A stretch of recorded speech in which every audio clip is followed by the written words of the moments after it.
My HOA called my late father's prized 1965 Mustang trash and had it towed. What they didn't know was that the car was under a federal evidence hold, and they were about to explain their bylaw violation to the FBI, in handcuffs.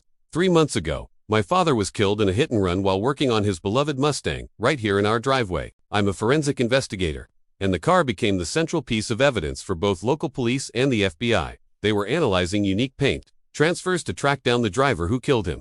The garage was an active crime scene, so the FBI ordered the Mustang to stay in the driveway, covered by a specialized federal evidence tarp. A few days ago, I came home from the station to find my driveway empty. The car was gone, the tarp was gone, and there were just deep gouges in the asphalt where it had been. I immediately called the HOA office. The president, Susan Vance, had the nerve to tell me they towed the eyesore to a scrapyard. I explained the car was part of a federal homicide investigation. She actually laughed and said, "Grief doesn't exempt you from our community aesthetic standards. You have 48 hours to pay the $1,500 fine." I didn't call the tow yard. I called the lead FBI agent. He was at my house in 20 minutes. We walked straight to Susan's front door. She tried to lecture him about how neighborhood rules supersede personal problems. The agent didn't crack a smile. He informed her that by removing a vehicle under a federal seizure order, she had just committed a felony destruction and removal of federal evidence.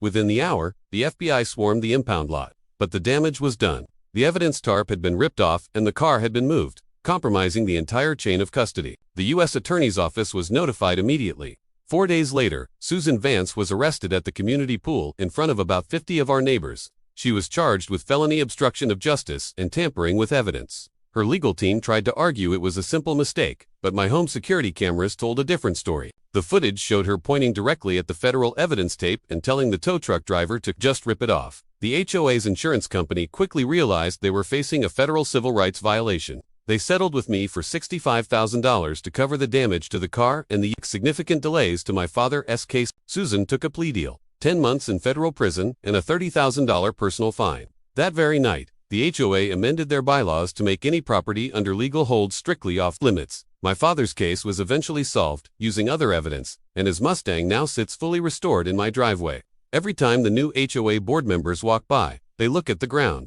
Have you ever seen an HOA try to put their rules above the law? Let me know in the comments below. I read every single one. Thanks for listening, and don't forget to subscribe.